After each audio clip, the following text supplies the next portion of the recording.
Asifa, one place you can help while I'm talking is if anybody needs to be admitted. Sure, I can do that.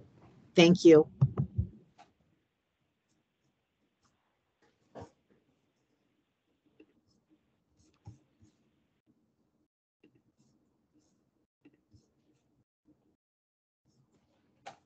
All right, good afternoon, everybody. We want to welcome you to the CySER webinar. For those of you that are new to CySER, this is a joint 5-institution virtual institute consortium that's working to advance cybersecurity knowledge and skills and abilities. And Washington State University is the lead, as well as we have partners at Montana State University, University of Idaho, and Columbia Basin College, as well as Central Washington University. And we're fortunate that this is both the academic side as well as the ROTC programs at many of those sites. And we also have a bunch of industrial partners with CySER. And so and we have room for others if you'd like to get involved. And you can go to the website that's on our first page right here, cyser.wsu.edu, to learn more about CySER. So next up, I want to introduce our speaker for today, who has a great title. So for Cybersecurity Talk, Can You Hack It? Starting Your Own Company. And Bryson Bort is the founder of Scythe, a startup building a next generation attack emulation platform, and Grim, a cybersecurity consultancy, and co-founder of ICS Village, a nonprofit advancing awareness of industrial control system security. He's a senior fellow for cybersecurity in the National Security at R Street and the National Security Institute, and an advisor to the Army Cyber Institute. As a U.S. Army officer, he served as a battle captain and brigade engineering officer in support of Operation Iraqi Freedom before leaving the Army as a captain. He was recognized in 2020 as one of the top 50 in cyber by Business Insider. So I'll turn it over to Bryson to give his talk. Hello. All right. First thing, can I get the sharing to work? Let's see. Did I succeed? If you're giving me a thumbs up, I can't see it. Yes. Oh, good. Yes, you did. All right, because I can't see the video while I'm sharing at the same time. So I'm going to have to rely on audio cues. All right, can you hack it? Starting your own company. So I believe the way we have this structured is I'm going to present for about 20 to 25 minutes. We'll have Q&A. Q&A can be much broader than the presentation. When Dr. Schultz and I were talking about what would be of interest, starting your own company and all of the different travails to being an entrepreneur seemed like the most interesting. But I am happy to share anything that I can possibly to help you out. So an entrepreneur is someone who will jump off a cliff and assemble an airplane on the way down. We already covered my hijinks, so I am known for my entertainment value in industry. So some preamble, I'm not a lawyer. This is not legal advice. I'm not even the best entrepreneur out there, but I am the one that's here tonight. So starting question, why do you want to do this to yourself? Becoming an entrepreneur is a difficult path. And the key element to understand is you're not going to be the only one that goes down that path. Your family, your friends, your acquaintances, everyone around you will be a part of this path. And so before you decide to embark on it, recognize that you are not going to be going down it alone. Everyone around you will be impacted by it. So the challenge for why you want to do this is that your initial enthusiasm, right? You have this idea. This idea is a wonderful idea. The problem is that as soon as you get started on actually kicking off the idea, reality is going to set in. I can remember for me, January 2013, I had quit my very powerful and well-paying job. My parents told me I was crazy. And I was sitting there on the couch in my living room, day one of the startup, going, okay, now what? I spent months thinking about it, thinking about what I was going to do, why I was going to do it. And that first moment of being there on the first day outside on my own was surreal. And things went okay for a while. That's the honeymoon phase. And then things are not going to go well, right? Nobody hits it out of the park immediately. Even if you have the best idea ever, it takes time for others to understand that. It takes time to align with when money is available. If you think about it, if you have something truly innovative, there's not a budget already established for it because it doesn't exist. And so there's always going to be time between when you are out there and having to go and push and educate this idea and the money coming in. And so that's what we're down here at the experimenting and pivoting phase. Things start to work. And then that key milestone that you're going to hear is called product market fit. This is the point that you've now established that the idea you have can now be a scalable business idea. Folks are educated on it, aligning budget to it. There's fewer questions. It's like if you have a product, it becomes something that you can put in a catalog. There's no question anymore about what it is or what it costs. You've gone and you've learned that. And you've learned it because there are paying customers for it. And at that point, we go to scale. So the key is just understanding you're going to spend some amount of time down here in the unhappy part of the axis where you're experimenting and pivoting as you go through the reality of actually taking the idea to scale. So I believe there are only two qualities to being an entrepreneur. You don't have to be the smartest. You don't have to be the best. You have to have a passion for your idea. And I think this is the starting point. Do not try to create your own company if your goal is money.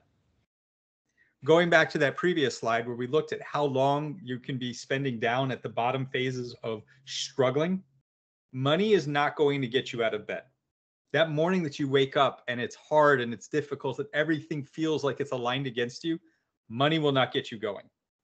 Passion will. And the way I describe this is that you should have some idea that there is an itch. It bothers you that this idea does not already exist in the world. And that is the passion for doing it. The second part is this is a business. Businesses run on money. Businesses run on all sorts of administration. And so the second quality is tolerance for BS, right? You're going to have find levels of patience and detail that you've never had to possess before because everything comes to you. For example, for me, could somebody put themselves on mute? I hear typing. I can tell you, I know the health insurance rules for all 50 states of the United States. Is that something I set out to create a business to learn? Absolutely not. I didn't want to do that, but it was a requirement. My employees needed it. The business needed it. And so recognizing that at the end of the day, taking for granted the system that you've been in, where all of these things are taken care of that you don't have to think about, in your new venture, that's not going to be the case. It is all going to come down to you.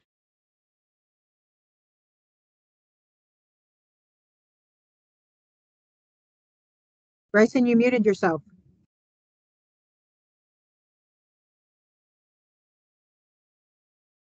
Bryson? Hi, somebody muted me. I did not mute myself. Oh, okay, sorry about that. Okay, are we back? Am I good? Yeah, you're back. Okay. Hopefully whatever I said when I was muted was not that important. All right, so what is the idea? One of the classic fallacies that I see for folks when they start trying to do an idea is they're afraid to share it, right? This is my idea. It's a secret. I can't tell you. And the reality is the idea itself is less important than who is doing it, because that commitment, the agility to understand how things change, the agility to bring it to market, to make money, to scale it, that's where this all comes together. And so what I would encourage you is whatever idea you have about starting your own company, talk to folks about it, share it. My own personal arrogance, I always say, if somebody can do it better than me, then I shouldn't be doing it. But the key here is your idea benefits from other eyes and ears on it. So talk to folks, then talk to more folks. get opinions. If it is really hard to explain your idea to somebody, then that means that you're not doing it right. Your idea has not coalesced clearly, because that's going to be the same problem that you're going to have when you try to sell it to somebody. When you go and pitch a business and you have the same struggles in a conversation to explain what it is, well, that's going to make it difficult to do something. The other advantage to talking to people is you know people who know people that you don't know. So you can expand your network by pitching your idea and asking for introductions to other folks. Hey, do you know anybody that knows anything about this? Do you know anybody who works in this kind of industry? Do you know anybody who works at this particular company? And the key element that I mean by talking is listening. I mentor a lot of startups, and I cannot tell you how many times I have had a startup founder start pitching me an idea, and I can tell that they don't quite have it figured out. I can tell it's half-baked because I've been there before myself, and I've also seen a lot of these. And I'll try to explain to them. I'm like, all right, well, could you, and they'll cut me off, and they'll start being like, well, no, you didn't get it. And I got it. I've seen these things before. So the key thing is when I talk about talking to people, you're not trying to convince them of your idea. You're really trying to use them as a sounding board to iteratively learn your own idea and how to communicate it even better. Because the best technology doesn't win, it's the story. And the story comes down to, what is the value proposition? Why would somebody pay for what you're doing? Not what is it, but what is it from the customer's perspective? And then if you remember on that previous graph slide, the whole goal here is being able to get to minimum viable product. That is the minimum number of features that deliver a value proposition that a certain number of customers are willing to pay for. So that's our goal. So I've laced this talk with some quotes from different folks around the community. So this one is from Caitlin Bowden. Listen to people who know the things you don't know and learn to accept help and guidance. Surrounding yourself with a brilliant team makes everything easier. As I said, you are not going through this alone. The best entrepreneur is not the entrepreneur. It is the best team that will succeed. So one of the classic ways to start is with your best friend. Folks like to start companies with friends. Clearly, this is going to be a journey that is going to strain the friendship. And so the starting points to making sure when you are trying to start a venture with a friend, understand clearly what the roles are, what are the expectations, and make sure that you leave yourself enough flexibility in those expectations. Who you are and the state of where you are in a year might not be the same thing, right? Somebody might have started a family, somebody might have moved away, something might have happened that changed what they can or can't do, or maybe they weren't as successful at it as you would have hoped. And this is the key, is tie that to equity. Just because there's two of you doesn't mean equity should be 50-50. In fact, it doesn't even mean that you need to formalize what the equity is. So why not wait? See how the company progresses, see how both of you contribute to that, and then determine what the equity should be. So we are starting a company, right? This is probably the most important slide in this entire presentation, which is that there are two different economic models that underpin two different kinds of businesses. Very simplistically, services business, products business. In a service business, you are paid per unit of person. 1 hour of effort equals 1 hour of pay.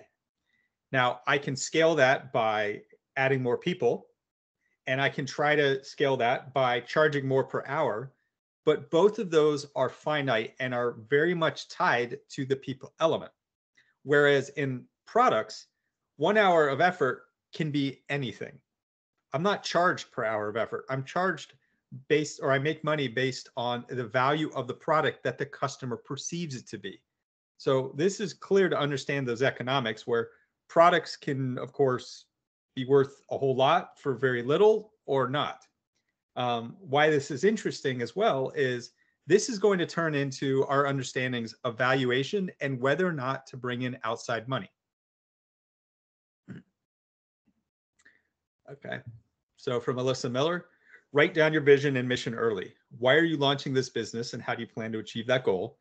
Then anytime you encounter a tough business decision where you're having trouble deciding, look back to your vision and mission and choose the option that helps you accomplish those. So you have an idea. You've figured out the model, whether it's services or product for creating that company. Now you have to create a legal structure. So this is where we're going to incorporate. This is establishing the legal component that is necessary to execute a business. I'm going to, of course, go through this at a very high level. Again, I'm not a lawyer, and I don't think you're interested in me giving you a crash course in a couple of minutes in accounting. Key elements are, there are basically 3 different legal structures to consider. The limited liability company, aka an LLC, an S Corp, or a C corporation. Any of the large enterprises that you're familiar with will be a C corporation, and those have lots of rules set around how you can set up for shareholders.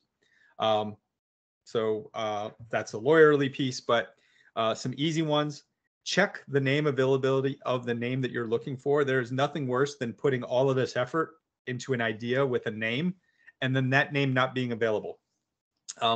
Some of the ways that you can get around that is you can have a legal name that can be something that is very unique but hard to pronounce, and then do business as a more common name. Make sure you register with the IRS to get your employee ID number. That is the key element to being able to establish the taxable element of your business. Then you have to choose your state that you register in. So my recommendation, just pick your local state. If you're trying to be clever, some of the clever ones are Delaware, which is very popular because they have business-friendly laws for incorporation, or Nevada or Wyoming. And then in some places, you also have to register in your county. Something else I recommend is that you can register with the US government through their supplier management system. This costs nothing, and it's something that takes some time. So once you've done the above, go and get a cage code and get a DUNS number from Dun & Bradstreet. Some commercial places will ask for that, but if you ever decide to do government business later, you're already set up for it. And it's not something that took a lot of effort other than having already knocked it out at the beginning. There can be some special designations, so take advantage of those. And there are a lot of programs that are available to that.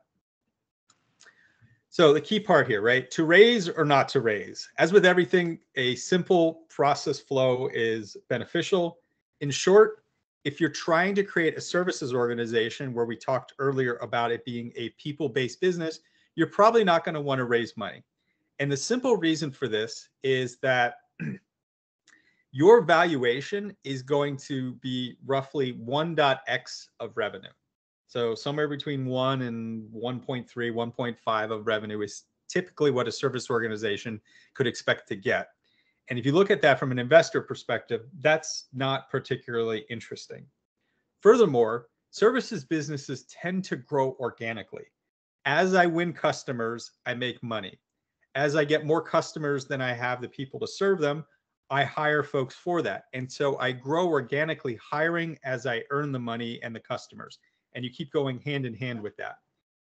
What's the point of somebody giving me a lot of money and me just trying to hire people and then go get customers? Doesn't work really well. So you're probably not going to want to raise money. This is the easiest piece to do this. On the product side, most likely you're going to want to raise money. The yes maybe is perhaps you have a way that you can bootstrap this and start getting some traction and then get your own organic momentum going. It's possible. Anytime you're bringing somebody else into the equation, you're giving up control, as well as you're giving up a part of your idea. The types of investors that are out there. So there are 2 different kinds of venture capitalists. There are funds, which you're going to be interested in if you are trying to raise for a product business. And keep in mind, not all funds invest at all levels. So when you're typically starting out, you're going to be looking at what's called for pre-seed or seed level funding, right? $100,000, a few $100,000, potentially up to $2 to $3 million. Those are pre-seed to seed levels.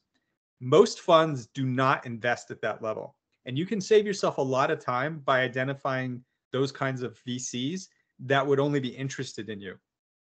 Private equity are the large multi-billion-dollar places, and they're not looking at this level at all. These are folks that you have been doing this business for years. It has grown to a significant size, and they're looking to write 50, 100, $150 million checks. One of the other kinds of investors that would be interesting to you at your level could be angels and friends and family, right? Who are some business folks who have been successful and they're interested in writing checks, or friends and family, of course, can write you small amounts. To me, when I look at angels, I would say an angel should think of things in terms of multiples of $25,000. So an angel would invest no less than 25 or 50, 75, 100, and so forth. Two other places to consider is incubators. So incubators typically provide space, coaching, and access to a network, and then they take a percentage of what you do for it. And then the other one is that the government also has innovation funds. So there are lots to think about, but this is the Small Business Innovation Fund. I'm always a big fan of playing with other people's money when I don't have to give something up. And the government is a great way to get access to small amounts of capital to do that. All right, so you're going to raise. That means you're going to need to create a pitch deck. Same concept applies as when we were talking about ideation. Talk to as many people as possible. Pitch to as many people as possible. You should be eating, drinking, sleeping, thinking about your pitch deck until you close. And this is from Ron Gula, who is a very successful entrepreneur. And he says your pitch deck basically should have 5 things in it, right? In one slide, what's the problem? From there, you've set up the interest that there's a problem. Okay, I know there's something that needs to be fixed. Then the how. How are you going to do that? What is your solution to fixing that problem? Then the third part. What proof do you have that your solution solves that problem? Maybe there are customers, maybe there are examples. Beta customers are customers who are trying your solution for free. So this is a good way to get some logos, to get some interest, to get some feedback from the industry of a potential customer that is easier to get them into it. Like, hey, play with this for free.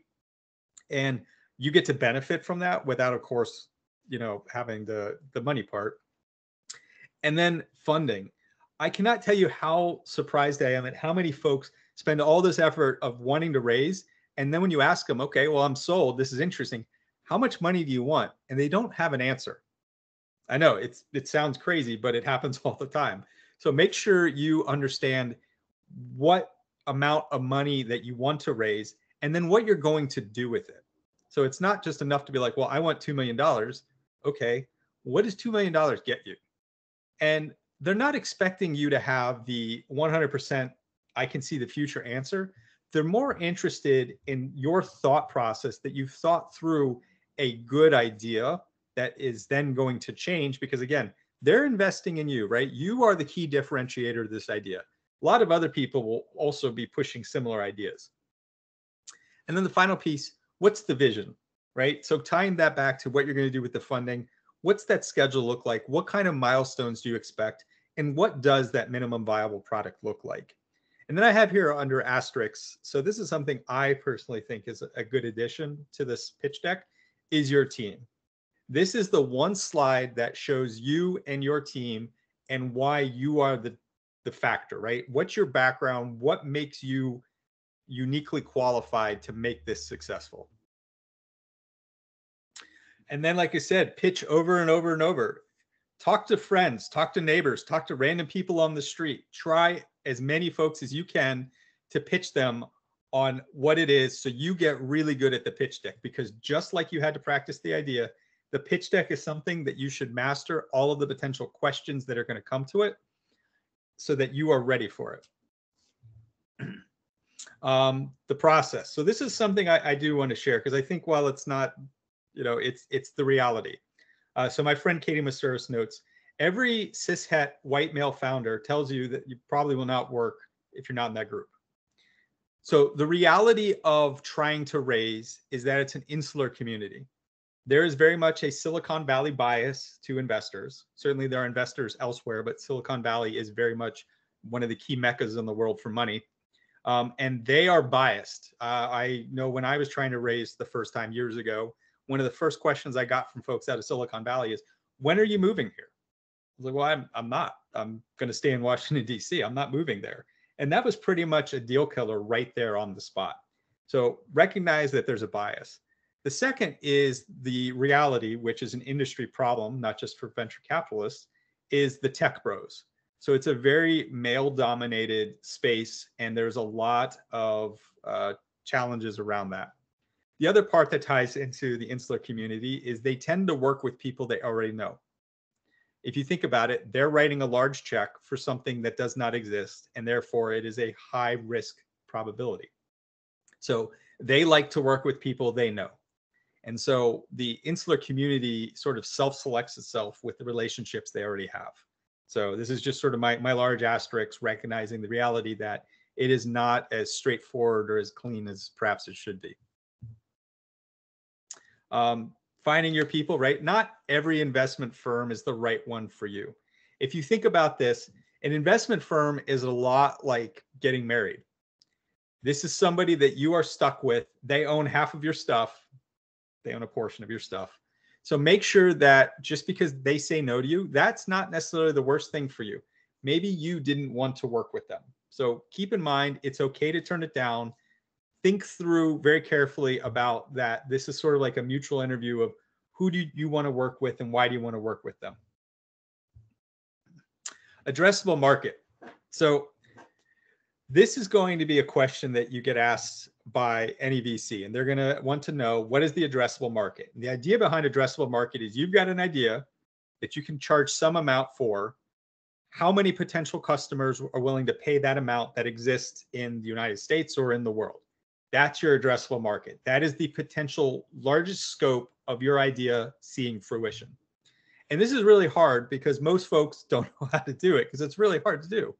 And typically what you'll see here is, like, well, it's kind of like Uber. Therefore, Uber's worth $10 billion.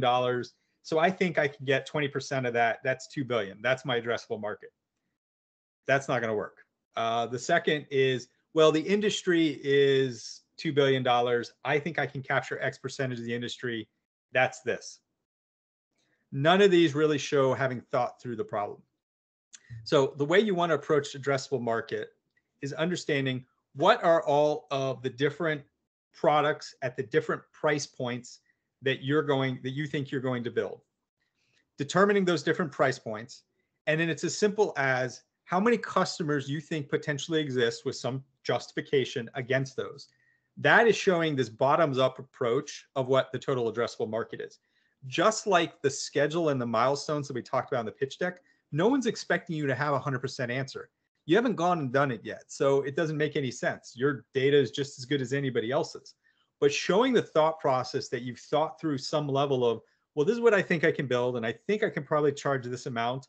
And based on what I understand, I think there are this many customers. Well, that's my addressable market. That at least is an idea with some sigma around it, unless you're really wrong, that can start to frame the idea for the VCs to be able to evaluate it. Don't be afraid to be original. Great companies are born out of original ideas and the innovative experiences created by collective greatness. Kate Keene. So economics. This is the economics of an employee. So your salary is not just what your salary is or your cost to a company. There's this concept called wrap rate. And wrap rate is fringe, what are the benefits, like health insurance, vacation, gym membership. That is the core of fringe plus what somebody costs. And then we have the back office of the company on top of that, right? What is general administration? What are the project costs for this, right? If I have an actual lease on an office, office supplies, all of those things combined give you an idea of what somebody costs. When you're looking at this in a services-based business, this is the base cost that you need to compare against your rates that you charge, because that's your profit. On the product side, this information is interesting because it's an idea to have in your head to sort of understand the run rate of how much your company costs to do a monthly burn. Don't give up and try, measure, fail, and try again. Tanya Jenka. So there are a lot of other things to consider, but I think what I'm going to push here is just 3 takeaways. In the beginning, you and your small team are going to have to do everything. This is the fun and the not so fun part of being a small business, is that you get to do all of these different things. You know, if you have a new employee comes in who's like, well, you know what, I'm going to do this, but I've always had an interest in trying out marketing. Well, guess what? You can, right? You've got nothing to lose. And then even when you grow from that to about 10 to 30 people, you're still going to have the ability where everybody's having to do everything. It isn't really until after product market fit that you are starting to go with scale and have a really sizable company above 30, when you can start to have specificity in roles. So for example, at Scythe, we just closed a capital raise, and we're growing like crazy. And we didn't decide to hire an IT manager until 50 people. So until 50 people, the head of R&D, who runs all of the development for the product, still did the IT administration himself personally. Now that we've reached this size, we can invest in having somebody specifically to do IT management. So this is me. You will face a random existential crisis that no amount of planning can prepare you for. You'll get past it. You'll survive. And at some point, they stop happening. Key is you're not alone. I promise you, the first 2 years, every single month, something will happen that is crazy. You'll just be like, wait a second, like the state of Nevada is about to shut us down because of why? And what is that?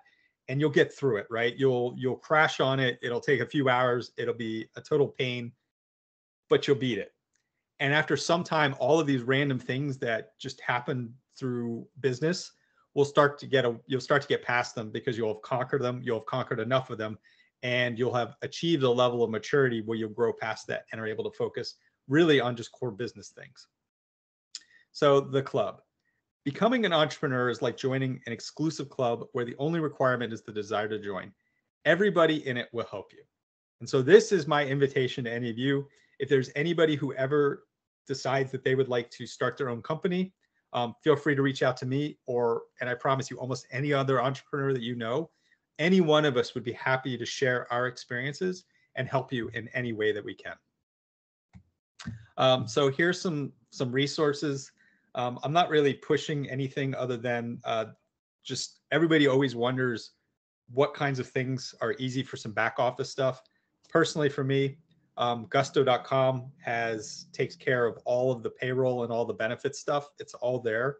So I like it. Pilot.com, I put an asterisk next to that one. We outgrew it. It's not the greatest solution, but it's sort of like democracy. It's the worst except for everything else. So it's a good place to start because accounting is difficult. And then I've been using Brex for our credit cards.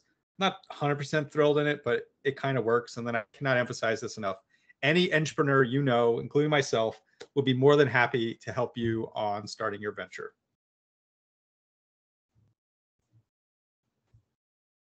And there we go.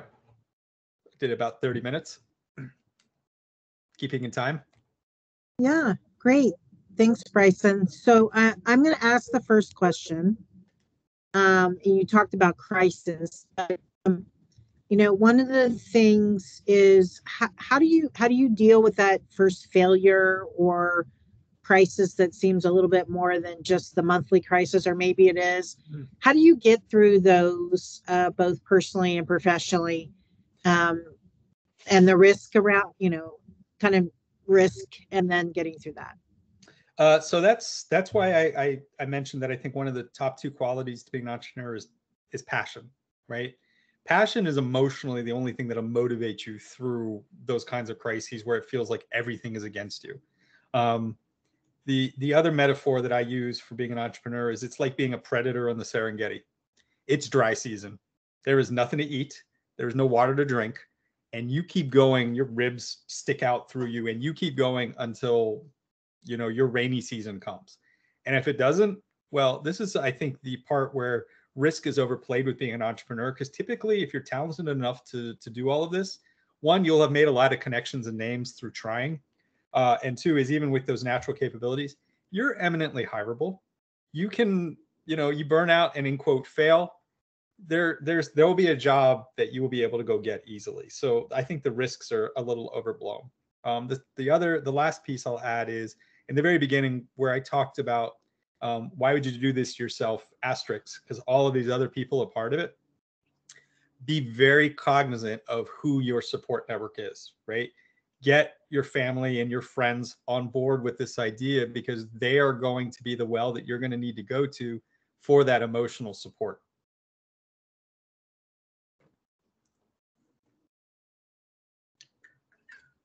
Great. And I think that's, one of the things you mentioned is it's not, there are other opportunities. So when there are failures, you can get through there. I think that's a really important thing as we look at today and the challenges that have happened around different companies.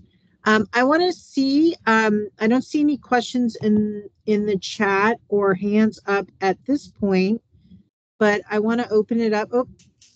My colleague Asfa and then Rob. So Asfa and then Rob.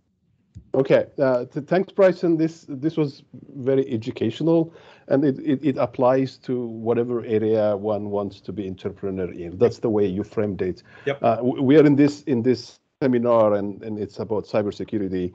If you were to kind of tailor it for cybersecurity or security kind of entrepreneurship, what sort of things would you bring out in addition to, or how this talk or this advice would be customized for security? That's my question. That's a great question. So I think the thing that I would start with is, and this speaks broader than just entrepreneurialism. This speaks to cybersecurity's place in the world. The purpose of any business is the business itself, right? What brings in money, right? If I am a cookie manufacturer, I make cookies. I care about making cookies. That's the largest money I'm going to spend my things on, is making cookies, because that's the lifeblood of the business. Any modern business requires information technology to be able to scale, right? I mean, I want to have an online presence. I want e-commerce. I want to grow to 200 people. Well, I need computers to be able to grow and manage 200 people. I'm going to have factories. I'm going to have supply chain, right? All of those things require information technology. Now, I'm going to invest some percentage of the business budget into IT. It's not that much though, right? It's probably going to be about 5% plus or minus. Now, the point I'm going to here is we have the budget for the business and the key purpose of the business. We have IT at 5%. Now we get to cybersecurity. Cybersecurity is percentage of that 5%. So you're already a second order at best consideration from an addressable market and customer base. That's probably the biggest thing I can point out to you, is recognizing the same challenge you have organizationally with implementation of cyber, trying to start your own business. That's where you fit in the pecking order of how business looks at you.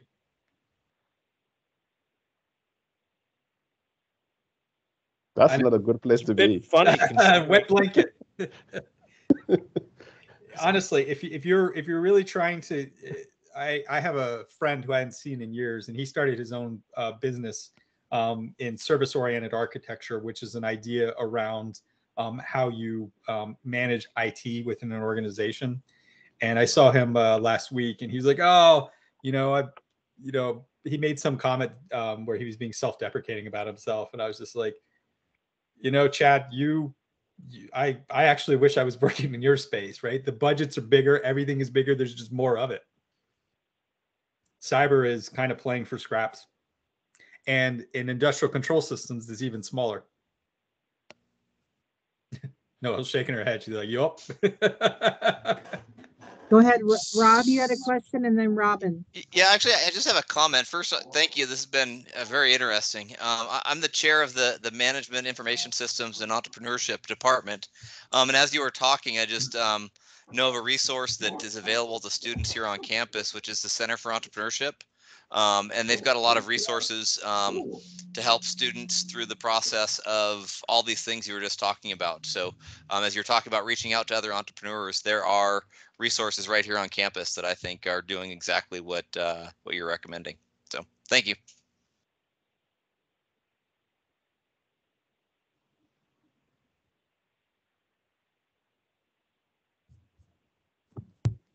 I think there was Yeah, another go question. ahead, Rob. Yeah, my and name is then- Robin Podmore. And so I haven't been a veteran, but my son went through the Naval Academy, did 10 years as a Marine pilot and flies for the Coast Guard. And I saw him get all sorts of training that I just wish I had, you know, being calm under stress, teamwork, and all of that.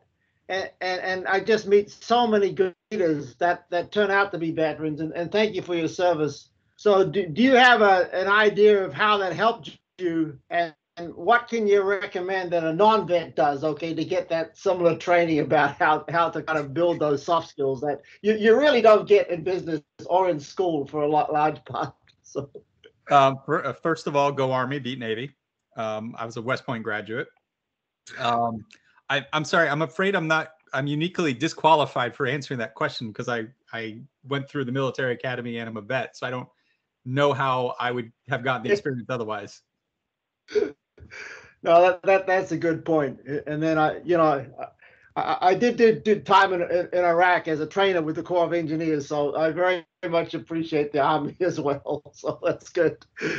So yes, I think obviously you take all of that just for granted because you grew up with it, but it really does help. And so I think it's really good. I mean, I've been an entrepreneur in the grid space with utilities for about 40 years, and so to have you just sharing those, a lot of it is kind of obvious when someone lays it out for you, isn't it? But it's not always obvious if someone doesn't help you. So thank you very much. I appreciate that. Yeah, no, I've given a lot of talks over the years, and I think that's one of the best. I don't mean this to you, sir, but backhanded compliments that I get is like, everything you said was really obvious. And I was like, yep, and yet nobody does it or puts it together that way. That's exactly. Great insight. I will share, perhaps this might help.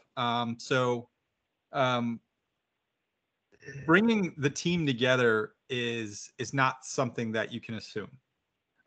There are a lot of challenges over folks not understand, right? I mean, just the same challenges you have with trying to convince a customer is going to be the same challenge you're going to have when you bring on talent. How do they know what you do? And how do they implement it in all of those things? And as you scale, getting the leadership team to be a part of that is also an increasing challenge. So something that I did as we took our next step here at Scythe is I brought all the leadership team together for an offsite. And some of the things that we did that I think would be valuable to folks is we collaborated on everyone's roles and responsibility. So every position was put up on a piece of paper, including mine, and we went around and all agreed together what were the expectations and the accountability of that role. And so everybody understood at a high level what everybody's role and responsibility was. And then we shared those things directly with everybody in the company. The other thing that we did, because as you get bigger, you have to be more data and process driven, is that we did the same kind of thing where all the leadership collaborated together to come up with their own key performance indicators, so key metrics, and then what were the targets for that. And then I went through each of them individually with all of them. Then we brought everybody together so the entire team was on the same page with what everybody was doing.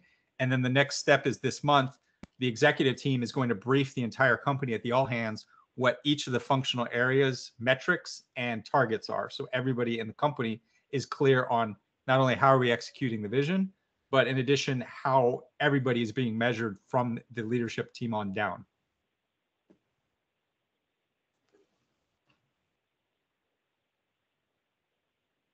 I think there was another question.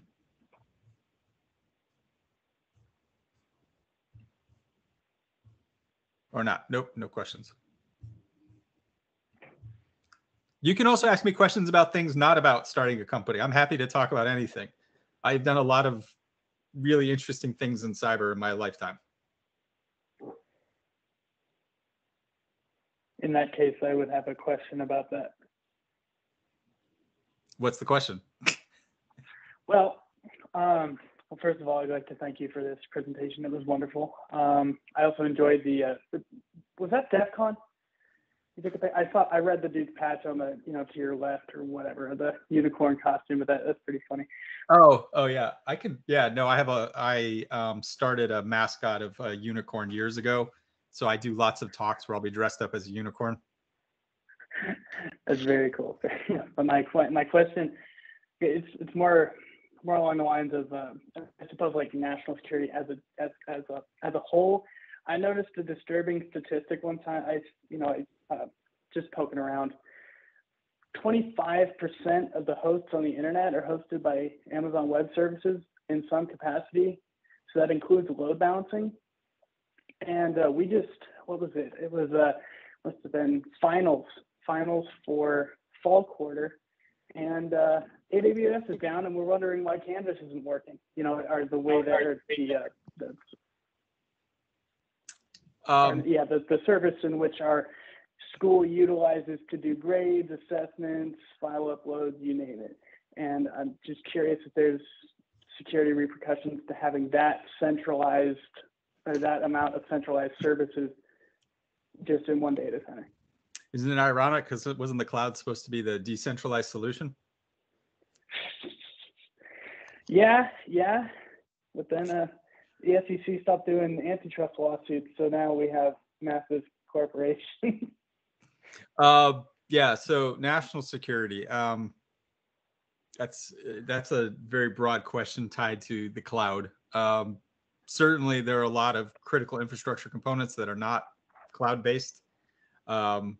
But I have seen even critical infrastructure migrate to the cloud.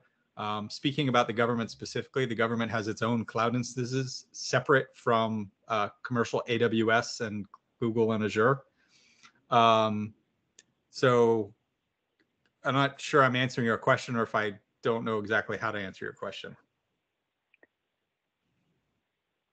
Well, that makes sense, because I thought to myself it would be fortuitous, and I know it's like the government in general and the way that it organizes itself and the amount of critical stuff, like let's say water meters, for instance. A lot of that, since they are pseudo-governmental organizations, they have migrated to the cloud, and I don't think, and it's a lot of it that just isn't like.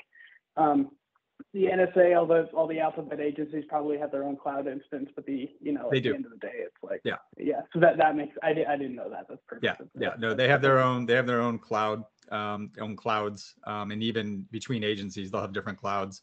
Interesting. What was I going to say off that? No, I think the best example of this is Colonial Pipeline last year, because here we had first of all, we had a national security impact basically in the hands of a private company, and the actual operational technology components were not directly impacted. Only the information technology side of Colonial Pipeline was affected, and they made a choice to take it down out of one, you could argue was out of precaution. The second, you could argue was out of greed. Because tying it back to your cloud question, billing was one of the areas that was impacted, which means they wouldn't be able to properly bill customers for the what was still being served. So there, I think, is a good case study for that. And coincidentally, I will have the head of TSA Cyber with me on a panel at RSA where we'll be talking about Colonial Pipeline. So that's in June. I haven't done my homework on Colonial Pipeline, but I read somewhere that it was almost, it's to call it, and and I don't know how good my information is, but what I was reading was that it was almost like glowing black flag operation. And maybe it was just unpatched vulnerabilities of the structure of the networks, but the payout address for the ransomware wallet I read was a hot wallet in Coinbase based in Los Angeles.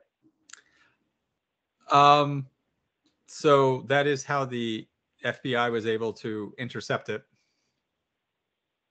Oh, so they tracked it through the network. Yep. Oh, interesting. Yeah, probably one of the best things I can give you, since I've been a wet blanket for most of this presentation so far, is that cryptocurrency is not anonymous and can be traced. Oh, absolutely. It's a clear text ledger, as a matter of fact, and that's why you see a lot of activity pertaining to. And this is absolutely. Have you ever seen something that just seen like an invention or something like the internal combustion engine? You've seen, wow, like someone they were definitely not sober when they had this idea. And they have cryptocurrencies. Seriously, like Zcash there's cryptos out there that are getting less traction because of either regulatory burden. I know because certain cryptocurrency, they're currency brokers. They've been ruled as, and they're susceptible, and that's why you have to pay capital gains on crypto taxes, on crypto positions.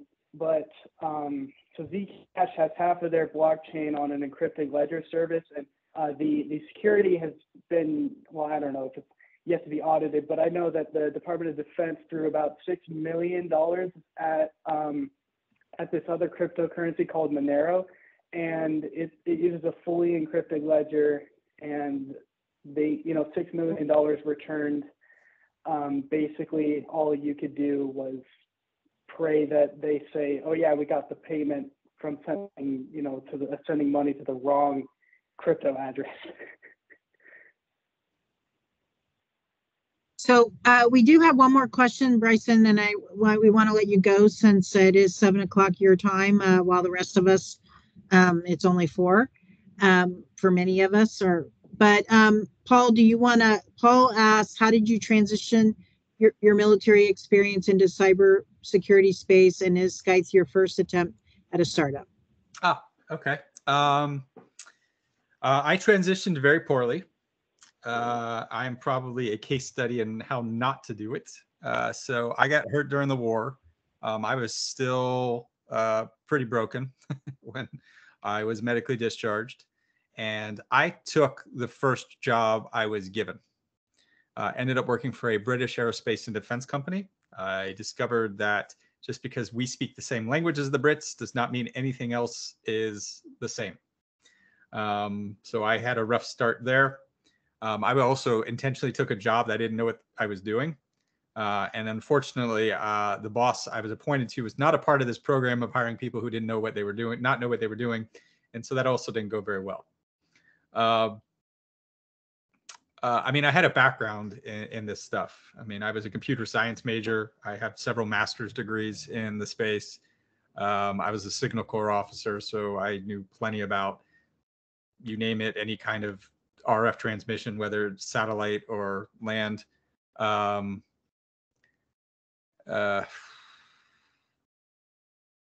me look at the question again.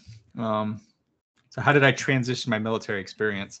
I guess the way that really worked out for me is I just happened to be in a small circle of folks after I became a civilian.